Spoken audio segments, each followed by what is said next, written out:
do that I wouldn't do. And when I say there's nothing I wouldn't do, just apply your imagination. Because when it said go, I went. When it said steal, I stole. When it said borrow, I borrowed. But when I borrowed things, it was permanently. I relieved my mom of a lot of really expensive jewelry. I'm going to go get it back out of the pawn shop. You know, this person doesn't need this. It's sitting in their yard. They're not using it, right? You guys, I gained my experience in recovery because I became beaten. I was not willing. I was not a willing participant. Oh, I think I'll just go seek some people in recovery today, right? That's not what happened. I had to be beaten into submission because I am hard-headed. I am strong-willed, but not so strong-willed that I could just say, I'm not going to use that anymore. That was not in the picture. Like letting go of it. Well, I mean, I did let go of it. Matter of fact, I quit using a bunch of times. I quit using when you ran out of money. I quit using when you kicked me out of your house. I'd quit using when I got locked up and whenever I got arrested. Those are the moments that I would quit using. Other than that, it was going to be constant. It was going to be all the time. When I came into the recovery process, you guys, I went through a detox in Florida, as I was saying earlier. When I went in that detox, there was a woman in there who was detoxing off of a different substance than I was because I've never seen a person sit around and shake like this. And I was like, bro, like this woman's really bad off. You know, and it wasn't compassionate really bad off. It was like, in my mind, at least I'm not that bad. And I compared myself to her subconsciously, not knowing. I know now what I was doing, but at the time I did not doing.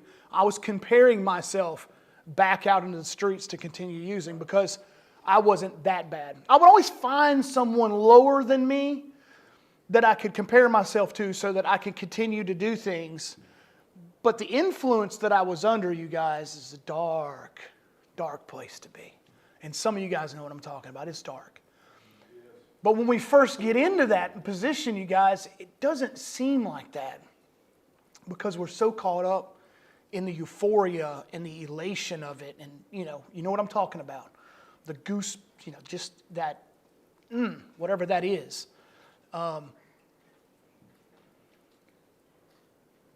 Like I said, my clean date is 2016, you guys. And I got introduced to recovery. And I'm using generic terms here, you guys, because obviously it doesn't really matter where I found it. It matters that I found it. And sometimes I believe my mom straight prayed me up into the rooms of recovery, man, because I don't even know that I found it. I feel like it found me. I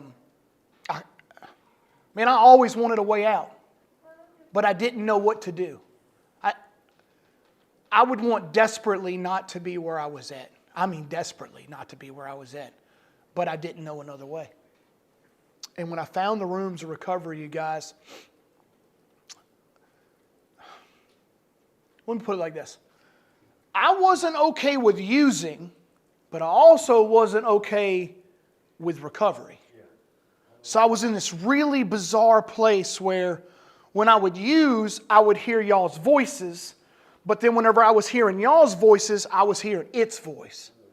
And its voice was always haunting me. No matter what I did, no matter how long I was clean, it was just always in the back of my mind, like, hey, you can do one more. Hey, you can use this over here because it's not that over there. The substitution thing,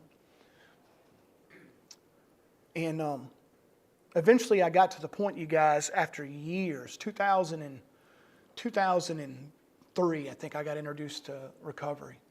And guys, I didn't start using, really using, until 1998. Do the math on that one. I know people stayed out there for years, y'all, years and years and years. So when I started using, I went straight to the bottom. It's like weighting a guy and throwing him in the ocean. I didn't have to swim hard. It just took me on down, And here's the thing. It didn't just take me down. I was a willing participant. I was doing this.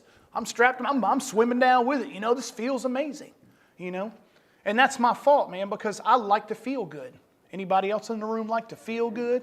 I like to feel good all the time. You know what I mean? Who wants to feel bad? Well, I don't. Well, today I know that having bad feelings is a part of recovery. It's just the way that it is. We weren't built to feel good all the time, man. That's a bad idea.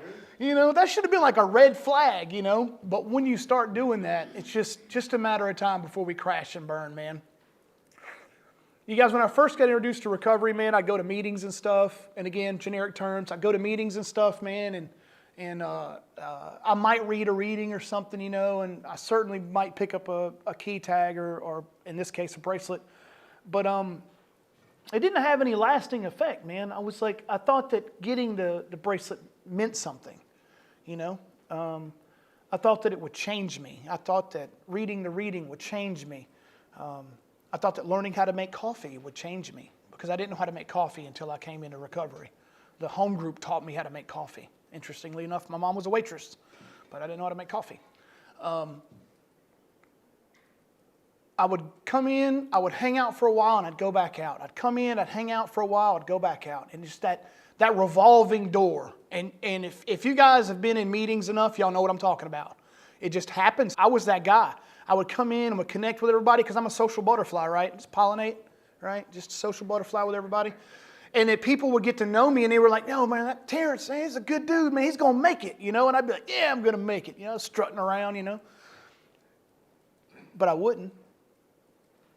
And then those people that I'd made genuine connections with on their end, not on my end. I'm just a social butterfly. I mean, what does a butterfly do? It lands on you and it's gone again. And that's what I was doing to people. So I was hurting people in the process. I didn't realize that because now that I'm 7 years clean, I got 6 sponsees and I'm active in recovery, I get hurt all the time. But it's just a part of the process, man. People have to come to their own understanding of what the process means for them. When I say the process, in case there's anybody listening who doesn't know, I'm talking about the 12-step process, right? Because it's an unearthing of inside junk because everybody who comes in with substance abuse or whatever the case may be, even physical abuse, was molested as a child. So I had some stuff in there too. So it's just a matter of we have to get to the point where we're more okay with ourselves. When I become okay with me, I genuinely kind of lose interest in what other people think about me. I mean, what you think about me is really none of my business anyways, because you're just thinking it. Now, from a human standpoint, what you say about me is my business. I don't dig on character assassination, okay? So if anybody wants to assassinate my character, that's when it becomes my business. Me and that person need to have a talk. We need to come to come to Jesus meeting. We need to come to an understanding about why that's not good behavior for number one, the recovery process, but number two, just our tiny society within a society as a whole. That kind of thing doesn't work out. But back to the thing. I didn't understand what was going on. So guys, you got to remember, this is 2003. So I left Florida and I moved to Virginia. And when I moved to Virginia, man, this is going to be great. Why is it going to be great? I'm in a brand new place. What I didn't realize is that I took me with me. So I got to Virginia and guess what? There I am. I'm in Virginia. Quick side chain story with taking me with me. My mother passed away, and when she passed away, I took me with me to Louisville, Kentucky. And subconsciously, I heard it, but I shoved it back. And while my mom was dying, I pried my hand out of her hand, and I Googled what was the worst neighborhood in Louisville, Kentucky. And whenever they come in to give her sponge bath, she was hanging on. That's all she had was one hand. She had a stroke. Worst possible stroke you can have? Oh, the tiniest stroke you can have in the worst possible location. Tiny stroke, bad place. So he said, sponge bath. And I was like, all that subconscious thinking. Now, mind you guys, I'm over a year clean, but I have no recovery. Clean time doesn't equal recovery. I don't want anybody to be confused about that. It is not the same thing. Quantity versus quality? Exactly.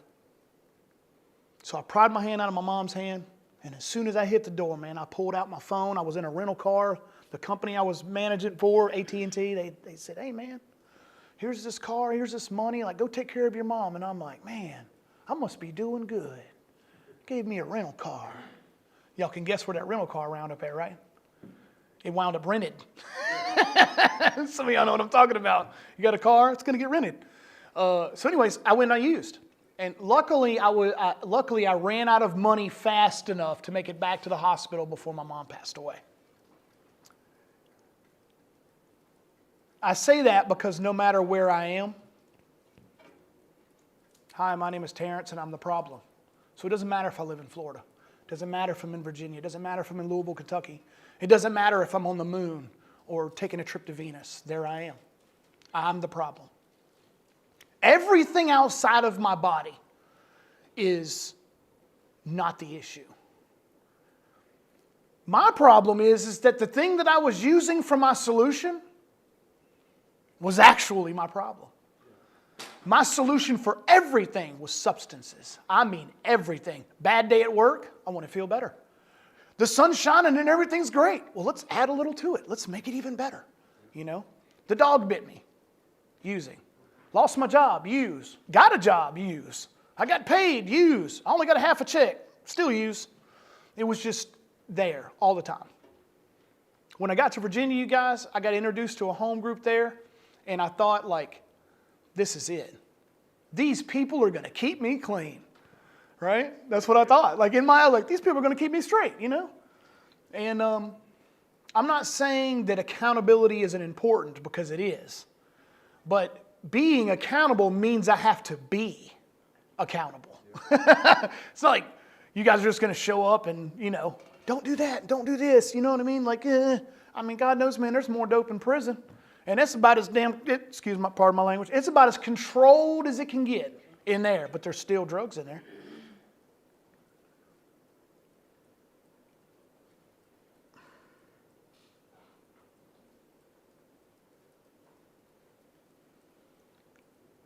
I had to get to a point, you guys, where I was left with no options.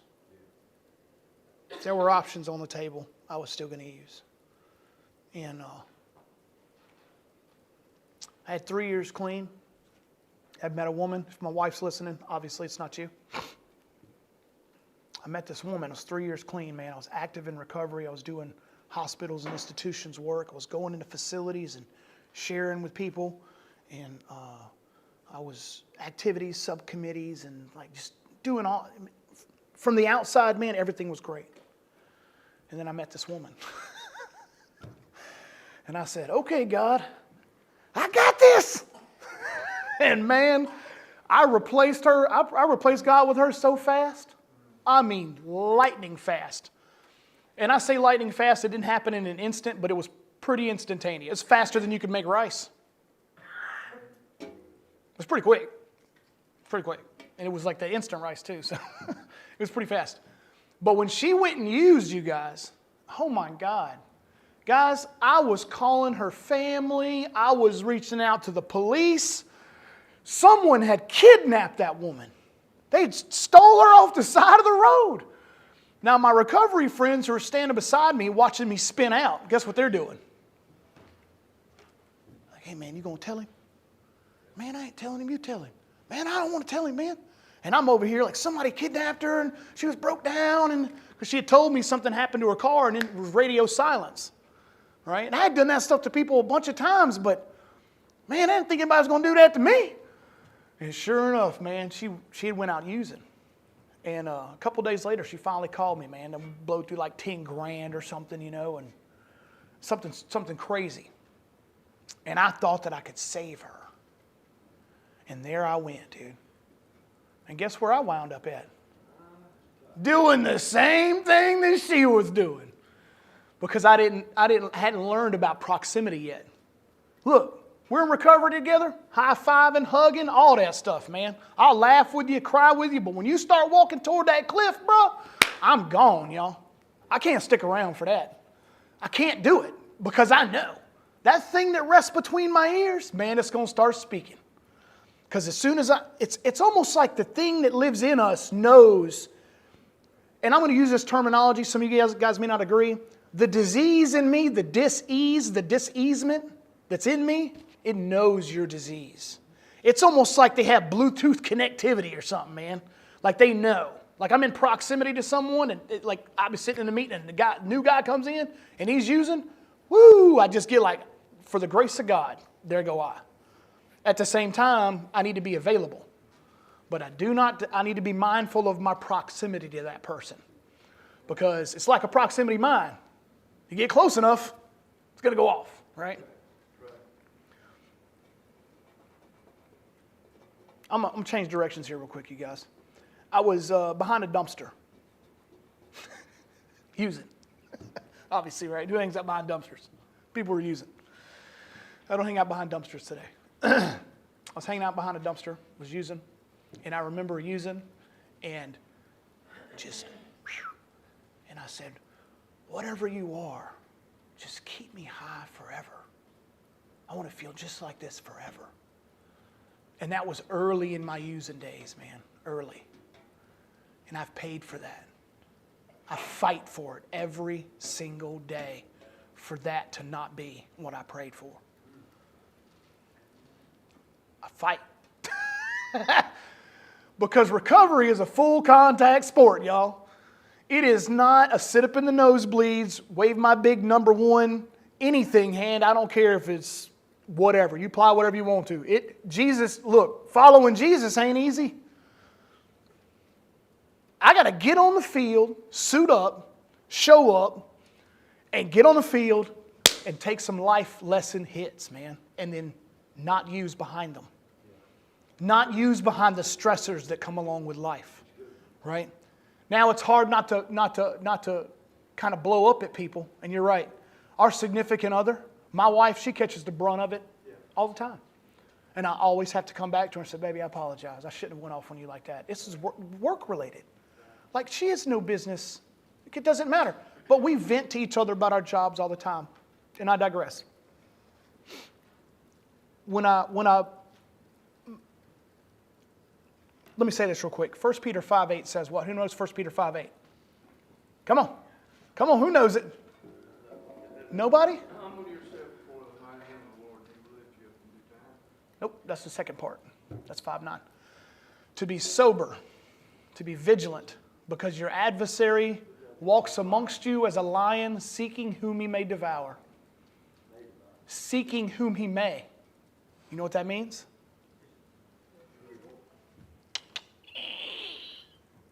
It means I've got to open the door. That door's always there, y'all. He be knocking too. Always there. That door's always there, you guys. We just happen to walk through the door. We're on the other side of the door now. The door's closed. It's a conscious decision to go back to that door today. Just for today. I ain't talking about tomorrow or a week from now or a month from now or a year from now or 2 years. I don't even know if I'm going to be sucking oxygen, y'all. I don't know if I'm going to roll out of bed in the morning. But today, any man can fight the battles of just one day. See, because I used to get those two awful eternities mixed up. I was always dreading. I didn't like my past. I dreaded the future. And what they say, a man with a leg in yesterday and a man in tomorrow is peeing all over today. That's what I was doing, man. I don't straddle the day fence, man. I'm in today. Some days I reel it in from today and I got to pull it into an hour from now. And some days, you guys, even 7 years clean, I reel it in from a minute. I'm a minute at a time. God, just help me get through this, man. I want to punch that dude in the face. Like I want to buy, and it ain't always about drugs, you guys. It's about all the other things that come along. Because here's the thing. Did I tell you guys I like to feel good? Anger makes me feel good, y'all. I get raged out, man. That adrenaline starts pumping. The world slows down, and I'm like, whoo, we in it now. That pocket, man. Some of you guys know about the pocket. Some of you guys don't know about the pocket. But when I get in that moment, man, I better be careful. Because there could come a time when I'm praying for that prayer not to be true. You know what I mean? You guys, whenever I moved to Mississippi from Virginia, and I moved on the heels of my father getting cancer.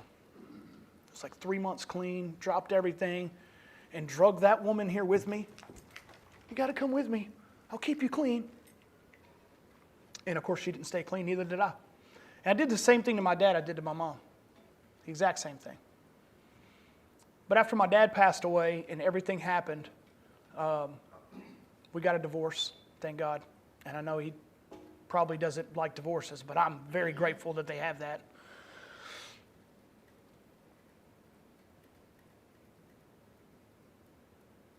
I came back in. I started working. I started in the recovery process again. Not really. I had a sponsor by name. I had a home group by name. But what was I doing on the other 23 hours of the day? Nothing. I'd go to a meeting. I'd hang out with my sponsor. I'd leave. I'd go back home. No step working. No reading. No communicating with other people active in the process of recovery. None of that stuff was happening. So I went back out at 11 months. Guess what happened in another 11 months? Went back out at another 11 months. That 11-month go out right there was on the heels of my son being born. He was 3 months old. And I was locked and loaded in the next room. It was the middle of the night. And my wife called me. She texted me on the phone and she said, "Come in here and kiss your son goodnight." And I said, "Okay." Mind you guys, I'm in the middle of it now. I'm jawing. And I went in there and I put my lips to my son's head and I gave him a kiss goodnight. And I just thought to myself, like, what are you doing? Like something inside of me just broke.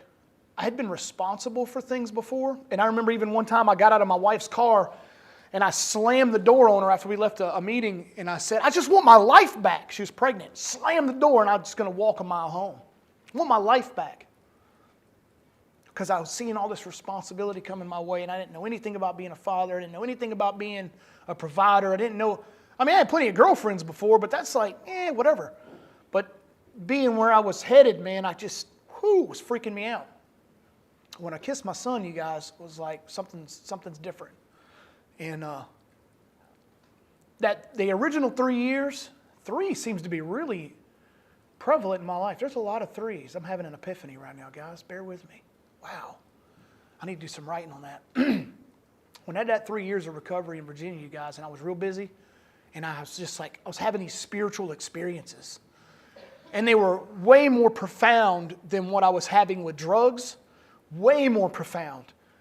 They just didn't give me the feeling I felt, but they were giving me this mental clarity, man. And I started back on that journey again.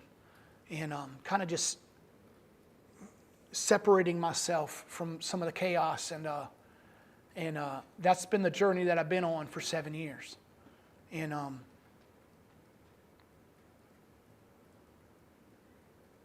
it took a long time for me to be able to say what I'm about to say. But between therapy and the 12-step process and just having these moments where I talk to God and I can genuinely feel like He's giving me an answer, because He doesn't always answer. Sometimes it's, hold on a minute. But a lifetime is a minute to God, so how long am I going to be waiting? Well, until He answers. He might not even answer, I wouldn't trade anything. I wouldn't trade my dad slamming my face into my study books when I fell asleep because I was exhausted and probably malnourished. We were poor. I wouldn't trade the violence I saw whenever I was a kid. I wouldn't trade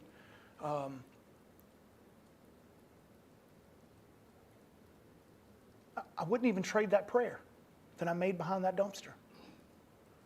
Because if not for the prayer, I wouldn't have went down the path that I went that led me to the journey that I'm on. And I'm so good with the journey that I'm on, man. Like, I got the message about, "Hey, you coming?" And I was like, this is like last week, or the end of last week. And I was like, "Yeah," and I flipped back to the text, and he said, he said later on in the year. And I was like, "Well, I thought it would be much later in the year." And I was like, "Well, half a month is later in the year. Who am I to split hairs?" You know what I mean? Like, who knows? So later in the year it is. But I wouldn't trade it. You guys, I've been on my job 10 years. Not saying anything different about substances, y'all, but I'm a $5 junkie. I mean, rock bottom, sold the shoes off my feet for another one before. Like, that's the guy. That's the guy that's inside of me. Knocking at that door. He talks real nice, though. He says, "Hey, man, you want to come hang out?" Oh, no, I'm good, man. I'm good. Just keep knocking, you know. You guys, I know that I keep things generic, right? Whenever I was locked up one time, I found 1 Peter 5:8. And I remember, and it wasn't even in that, I don't even know the translation that it was in. But I remember whenever I read it, I was like, what? And I think it was probably like an older translation. And then whenever, for some reason it popped out to me again. And when I read that translation, I was like, wow. You mean to tell me I'm supposed to be sober? I'm supposed to be of clear mind? Right? I'm supposed to be? I'm like, okay. And if I am, I'm supposed to be vigilant. And then I've had to learn what vigilance is.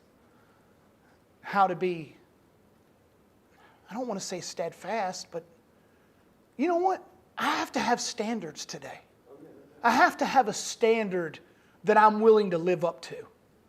I ride with a motorcycle club, and I have this patch that I wear right here, and it says clean and sober. And I'm the only guy in the United States that I know of that has that patch. And some of the other guys, they said one day, they said, hey man, how do you know if he's not? And they're like, really? Like, have you heard this guy's story? Like, we'll know when he's not. Like, how do you know? It's like, well, my bike's probably going to get stolen, and, you know, my dog will get kidnapped for ransom, and, you know, he won't have a car anymore. He won't have a job. He'll be showing up at our doorstep in the middle of the night asking for money, you know, or he'll be stealing anything that's not bolted down. He's definitely going to wind up on the news. You know, like all this stuff will happen. So that's how you know, right? That's what's going to happen. It's not if it's going to happen. It's just a matter of when. It's just a matter of when for me. I love recovery, you guys. I love it so much that whenever I talk to people about recovery in the most random places, Walmart, the dollar store, at some biker event somewhere, I'll find, you know, remember I was talking about the Bluetooth connectivity? I can spot them, man. They say if you spot it, you got it. And so because I'm not there anymore, it's real easy to spot now because I got that clarity I was talking about, man. So service work used to be a burden to me. Today, I get to do service work. I get to be of service to other human beings. And that's probably the biggest waste in the world for recovering people, man, is that we come in and we sit down and we raise our hands and we clap and we go back out the door and that's all we do.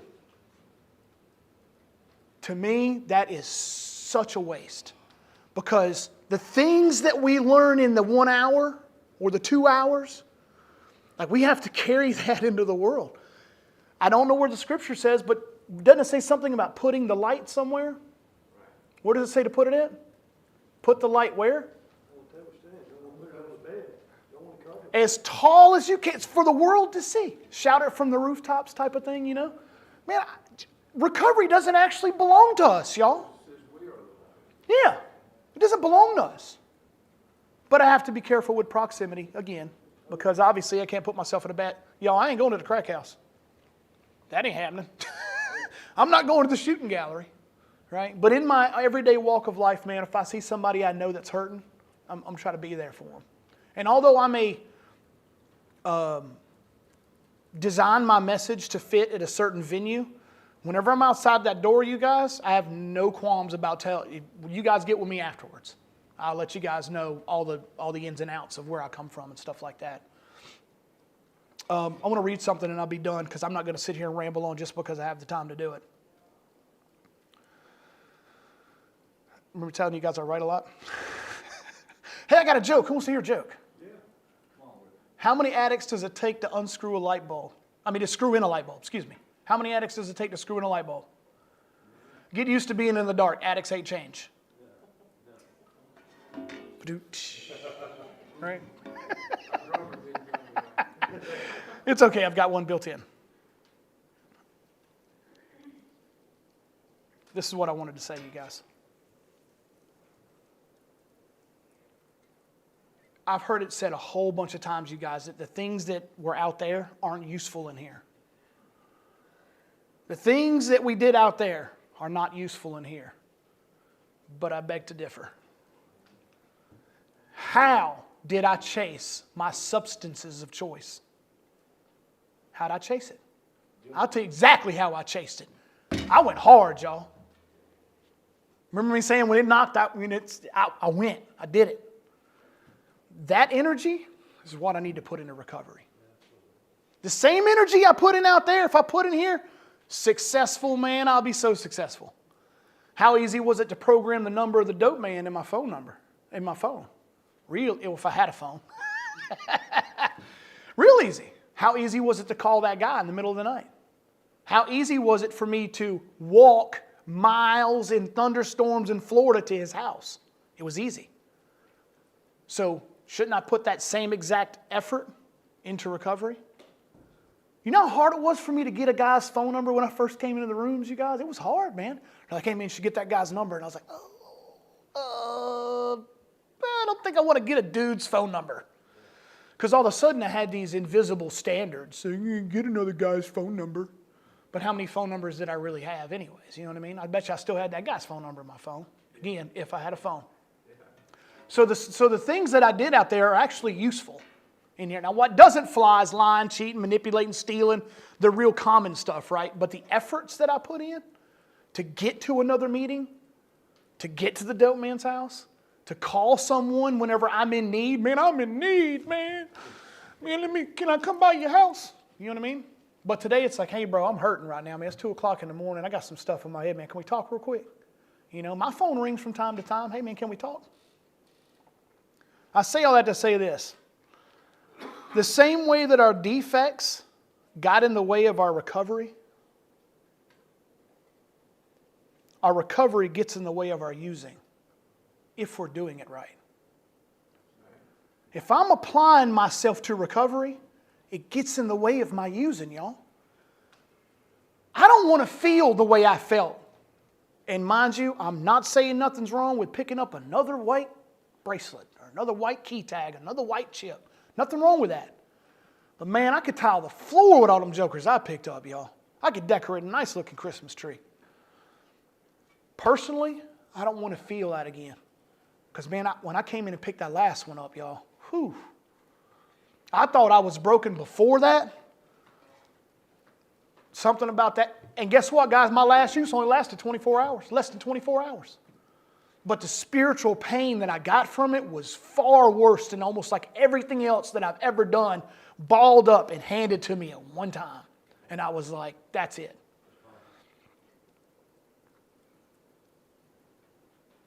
If I don't continue to do the things that I know that I'm supposed to do for my recovery, handed down to me from people with good orderly direction, put it together, it's an acronym, God.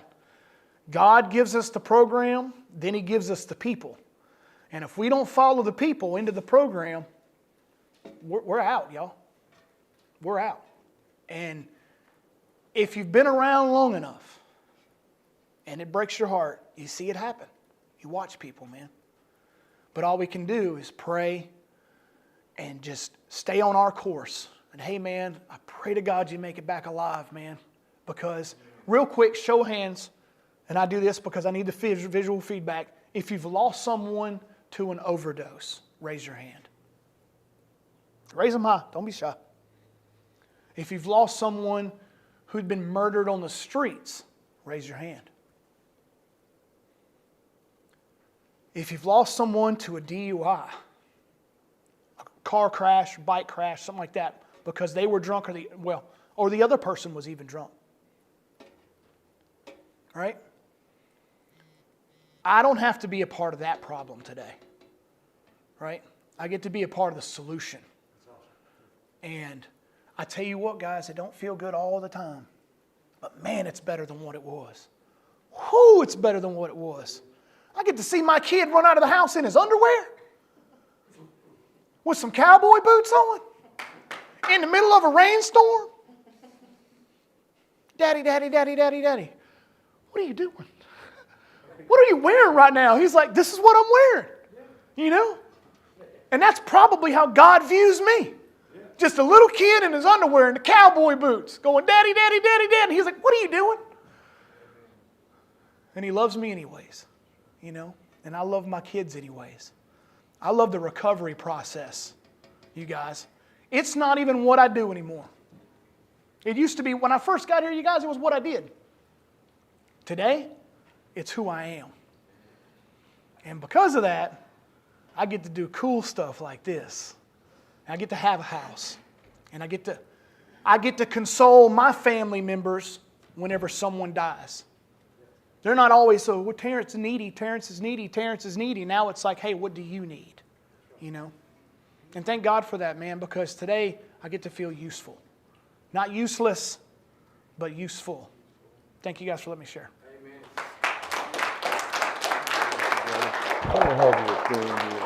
I'm going to say a few words. Okay. Let me get that off there. It's okay. It's okay. I did it. It's on me. You can do it, I do it, right? Yeah, that's right. Start pulling it up there. There you go. There we go. Appreciate you. Yeah, I'm going to say a few words. You just come on and close this out if you want to. That was a talk, and what he was saying is recovery is an inside-out job, and recovery starts in the heart, and it's an inside-out job. And when we get recovery in the heart, then we want to spread that. We want to take it to other people. That's the beauty of recovery. That's the beauty of making Neshoba County a place of recovery. And there's people that you don't like aren't like you. The people that you like, maybe they don't like you or you don't like them and they like you. It doesn't matter. None of that matters. But what we want to do is make them or go to them, and we want to show them there is a way and we do recover. There's a way and we do recover. And thank you, Terrance. Terrance, thank you for that. God bless you. Okay, let me pray us out. Father, thank you for what we heard tonight, God. Thank you for the goodness of the Lord in the land of the living tonight, Lord. Thank you for this one that has come, Lord. And Lord, like all of us have suffered so much, but God, it just seems like you have turned things around in his life. And we just thank you for the blessings in his life. And we ask for the blessings in every person's life here tonight, Lord. And that as we dismiss tonight, that you dismiss us in the might and power and the presence and the glory of the God, the Holy Spirit. In Christ's name we pray. Amen and amen. Thank you, everybody. Heart and Soul tomorrow night at 5 o'clock.